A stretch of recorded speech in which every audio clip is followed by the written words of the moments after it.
Hello and welcome to my YouTube channel. In this video, we are going to discuss previously asked questions of welding from production engineering. So if you are preparing for exams like RRB JEE, SSC JEE and GATE, then this video is going to be very helpful for you. So let us start our video. Our first question is, gray cast iron is usually welded by.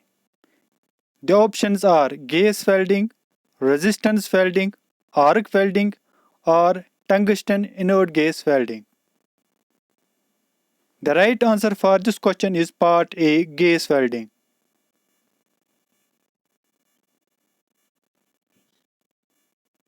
Depending upon the concentration of acetylene and oxygen, gas welding is classified into three categories: oxidizing flame, carburizing flame, and neutral flame.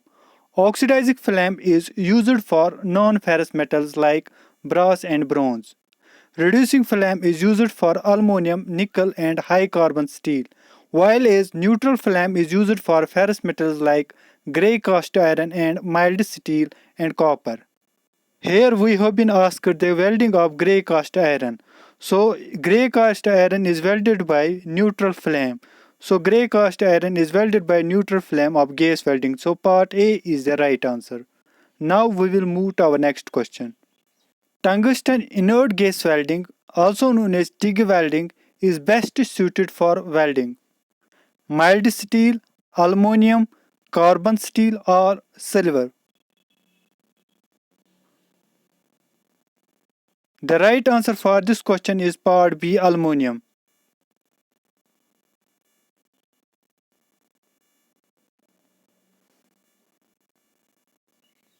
While welding the aluminum, oxide formation takes place. In TIG welding, inert atmosphere is provided to prevent the oxide formation.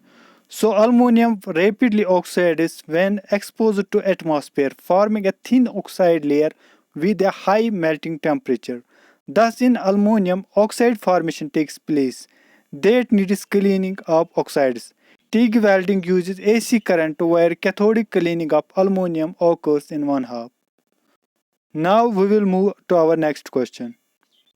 Weld decay is the phenomena found with. The options are copper, stainless steel, aluminum oxide, or polyethylene. The right answer for this question is part B, stainless steel.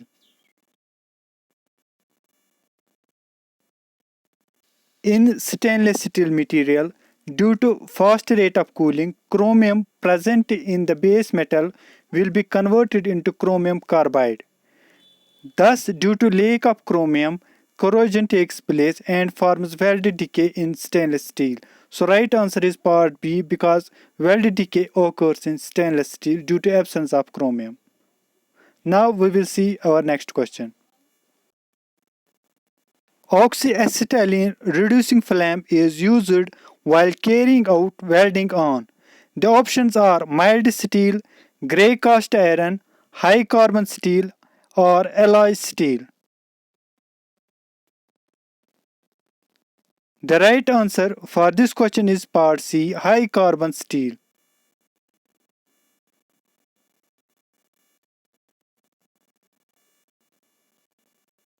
In gas welding, carburizing is used for welding of high carbon steel, aluminum, nickel, etc. So right answer is part C, high carbon steel. Now we will see our next question. Which of the following is a multi-spot welding process? The options are seam welding, percussion welding, projection welding, or thermite welding. The right answer for this question is part C, projection welding.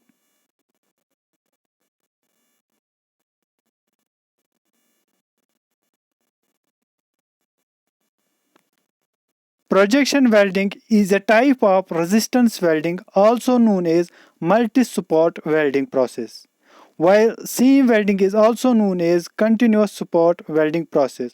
Both these types, projection welding and seam welding, are types of resistance welding. So here multi-spot welding process is a projection welding.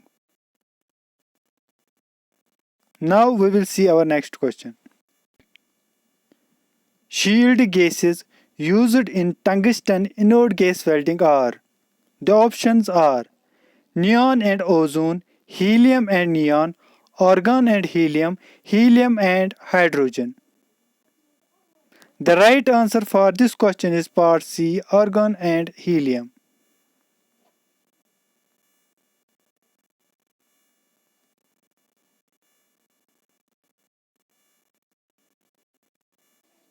We know in tungsten inert gas welding, inert atmosphere is provided by shielding gases. Shielding gas is to protect the weld pool from influence of atmosphere and prevent oxidation, stabilize the arc, minimize the impurities. In TIG welding, argon and helium are used as shield gases. So part C is the right answer. Now we will see our next question. Backhand technique in oxyacetylene welding process is also known as. The options are leftward technique, forward technique, rightward technique or middle hand technique. The right answer for this question is part C, rightward technique.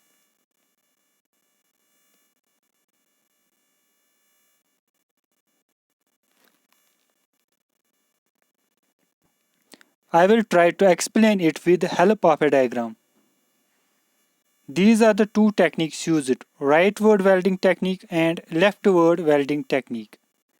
In rightward welding technique, filler rod is held in left hand and welding torch is held in right hand.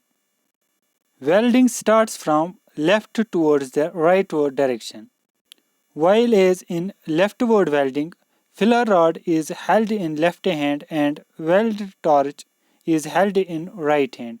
But the direction of welding is from right to left. Here it is from left to right. It is opposite of the rightward direction. Here the angle between filler rod and the work material is 30 to 40 degree. The angle between welding torch and workpiece is 40 to 50 degree. Here this angle is 30 to 40 degree, but the angle of welding torch is 60 to 70 degree. These are some differences in these two techniques. Now we will see our question. Backhand technique, also known as rightward technique. In this method, welding torch is held in right hand and filler rod in left hand. Welding begins at left end and proceeds towards the right end. Torch makes an angle of 40 to 50 degree, while as welding rod makes an angle of 30 to 40 degree. Backhand technique is also known as rightward technique is the right answer. Now we will see our next question. In which welding process wire electrode is used? The options are resistance welding, submerged arc welding, tungsten inert gas welding or gas metal arc welding. The right answer for this question is part D, gas metal arc welding.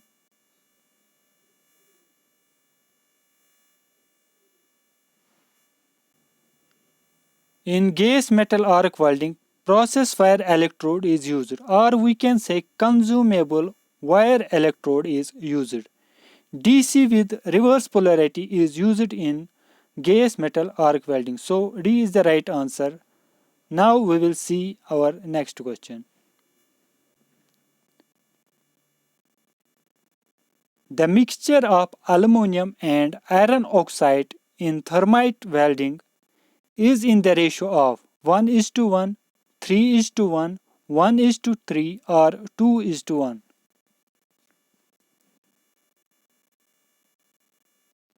The right answer for this question is part C, 1:3.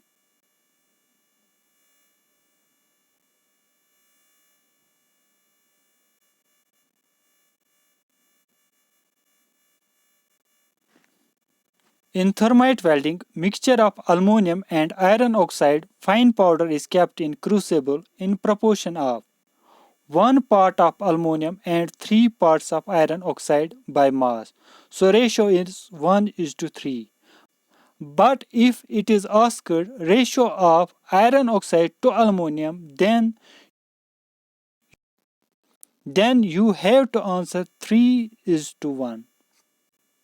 Because iron oxide is 3 part and aluminum is 1 part. But here it is aluminum and iron oxide, so C is the right answer, B is not the right answer.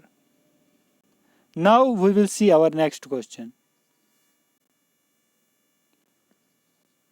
Welding process that does not involve electricity for operation is thermite welding, gas metal arc welding, laser beam welding, or shield metal arc welding. The right answer for this question is part A, thermite welding.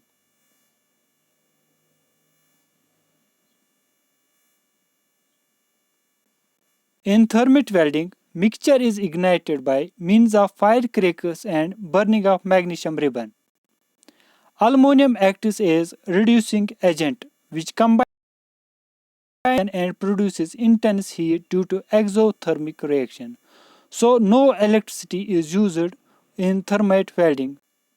So the right answer is part A, thermite welding, in which no electricity is involved for the operation of welding.